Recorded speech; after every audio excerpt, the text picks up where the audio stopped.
Damn it. ఏంటిటా కుండబద్దలు కొడతా అట్ట. నమస్కారం, కుండబద్దల ప్రేక్షకులకి స్వాగతం.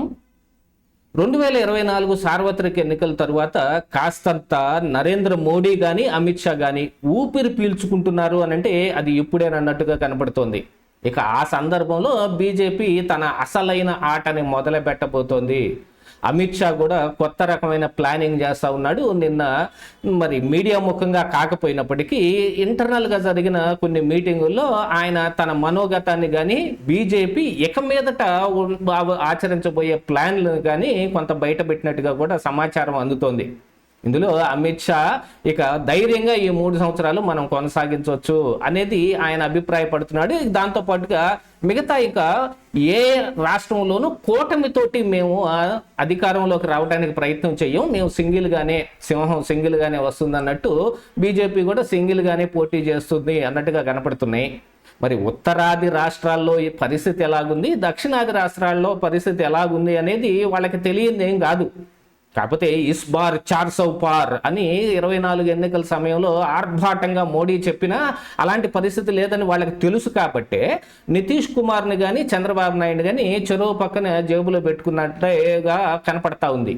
మరి వాళ్ళిద్దరూ లేకపోతే వీళ్ళు అధికారంలోకి రావటం అనేది మోడీ ఇదిగో ఈ 12 సంవత్సరాల ప్రైమ్ మినిస్టర్ గిరిని ఇలాగా కొనసాగించటం, నెహ్రూ రికార్డుని బద్దలు కొట్టేశాడని చెప్పుకుంటాం కుదిరే పని కాదు. అందుకనే మరి నితీష్ కుమార్ పరిస్థితి ఎలాగున్నా చంద్రబాబు నాయుడుకి అయితే మా ద్వారబంధాలు పూర్తిగా మూసేసామని చెప్పినా కూడా రెడ్ కార్పెట్ వేసి ఆహ్వానించుకోవాల్సిన పరిస్థితులు వచ్చాయి. కాకపోతే ఇప్పుడు పశ్చిమ బెంగాల్లో జరుగుతున్న కొన్ని పరిస్థితుల కారణంగా బీజేపీ కొత్త గేమ్ ప్లాన్ చేస్తుంది. దాంతోపాటుగా అమిత్ షా కూడా అన్ని రాష్ట్రాల్లోనూ మనమే స్వయంగా బీజేపీయే అధికారంలోకి రావాలి, మనమే బలం పుంజుకోవాలి అన్నట్టుగా కూడా కొత్త ప్లానింగ్లు కూడా చేస్తున్నారు. మరి ఉత్తరాది రాష్ట్రాల్లో అది ఎలా జరుగుతుంది అనేది ఇక ముందు ముందు కనపడాలి. ఎందుకంటే ఆల్రెడీ మరి ఉత్తరప్రదేశ్ ఎన్నికలు రావాల్సి ఉంది. బీహార్లో అయితే నితీష్ కుమార్ని సక్సెస్ఫుల్గా ఒప్పించి మరి పక్కన పెట్టేసి బీజేపీ కైవసం చేసుకుంది. పశ్చిమ బెంగాల్లో మొన్న జరిగిన ఎన్నికల్లో తృణమూల్ కాంగ్రెస్ని దాదాపుగా పక్కన పెట్టేశారు. కాకపోతే ఇప్పుడు ఈ పార్లమెంటులో వాళ్లకున్న బలాన్ని ఇంకా పెంచుకోవటానికి 400 పార్ అనే దాకా తీసుకొని రాలేకపోయినా 300 పార్ చేద్దామని దాదాపుగా తృణమూల్ కాంగ్రెస్లో చీలికలు తేవడానికి, అలాగనే మరి షిండే లాగా అక్కడ కొత్త నాయకత్వాన్ని తయారు చేసి వీళ్ళకి చెప్పు చేతల్లో పెట్టుకోవటానికి షిండేకి మొట్టమొదట సీఎం ఇచ్చిన తర్వాత మళ్ళీ ఫడ్నవీస్ దాకా తీసుకొచ్చారు కదా. అలాగనే నితీష్ కుమార్ని పక్కన పెట్టి బీజేపీ సీఎంని కూడా చేసుకున్నారు. కాకపోతే ఆంధ్రప్రదేశ్ రాష్ట్రంలో పరిస్థితి అలా ఉండకపోయినా చంద్రబాబు నాయుడు అంటే పరిస్థితి ఎలాగుంది అనేది ఇక్కడ మరొకసారి తెరపైకి రావాల్సిన పరిస్థితి ఉంది. ఎందుకంటే జగన్మోహన్ రెడ్డి అంటే అత్యంత ప్రేమ చూపించే బీజేపీ చంద్రబాబు నాయుడుతో అవసరానికి మాత్రమే ఉంటుంది. ఇది ఎవ్వరూ కాదని లేని నిజం. ఇది ప్రొఫెసర్ చెప్పనివ్వండి, మరొకళ్ళు చెప్పనివ్వండి, కుండబద్దలు చెప్పనివ్వండి, పరిస్థితులు అయితే అలాగనే కనపడుతూ ఉన్నాయి. ఇదే మరి మనకు కనపడుతున్న కళ్ళకు గట్టిన నిజం లాంటిది. అలాంటిది ఇప్పుడు కూటమి జోలికి వెళ్ళం అని అంటే ఆంధ్రప్రదేశ్ రాష్ట్రంలో ఉన్న కూటమి పరిస్థితి ఏమిటి అనేది కూడా ఇక్కడ చర్చకు రావాలి కదా. దీనికంతటి కారణం ఏంటంటే తృణమూల్ కాంగ్రెస్లో ఉన్న చీలికలు కానీ, మమతా బెనర్జీ దగ్గర నుంచి ఆ టీఎంసీ పార్టీని గుర్తుని మొత్తాన్ని టోటల్గా లాగేసుకోవడానికి జరుగుతున్న ప్రయత్నాలు, మమత కూడా మరొక వైపు కాంగ్రెస్ పార్టీలో విలీనం అయిపోతే వీళ్ళందరూ ఏం చేస్తారో చూద్దాం అన్నట్టుగా ఆవిడ వేరే రకమైన పావులు కదపటం. ఇప్పుడు ఇవాళ వార్తాపత్రికల్లో కూడా ప్రధానంగా వస్తున్న వార్త అదే, కాంగ్రెస్ పార్టీలోకి విలీనం అనేది. విలీనాన్ని మేము ఒప్పుకోం, ఎలా చేస్తారు అనేది మరి కొంతమంది మాట్లాడుతూ ఉన్నా చివరికి ఏం జరిగింది అనేది ఎన్నికల కమిషన్ దగ్గర లేకపోతే కోర్టులోనూ తేలాల్సిన అవసరం ఉంది.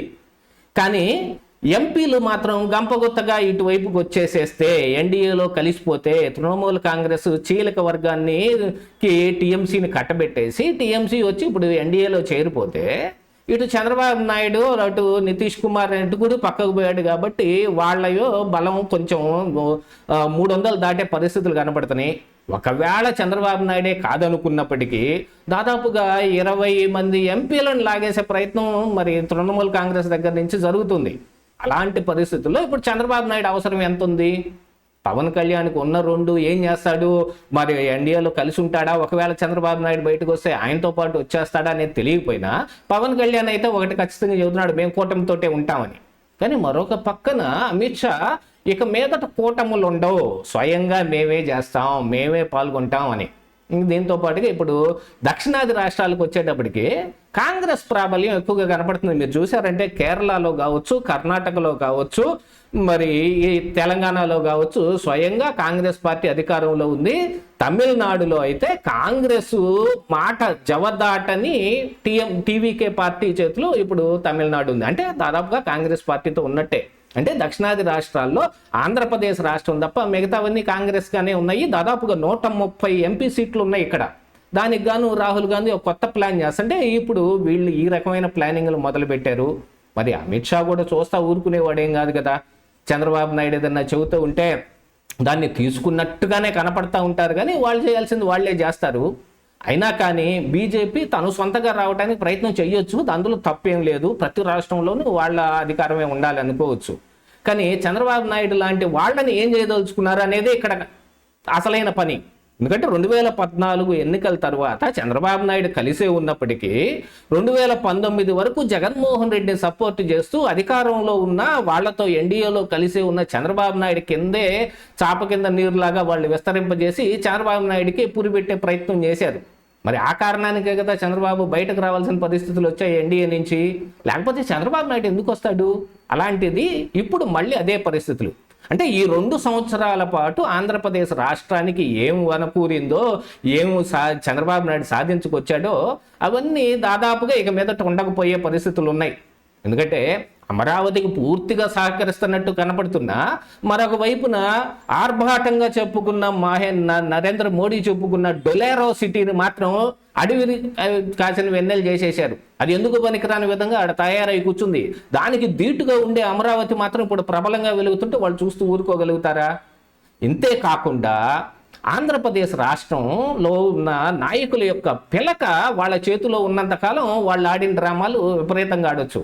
మరి అందుకేగా జగన్మోహన్ రెడ్డి ఎప్పటికీ బీజేపీ ఏం కోరుకుంటే అదే చేయడానికి ప్రయత్నం చేస్తున్నాడు.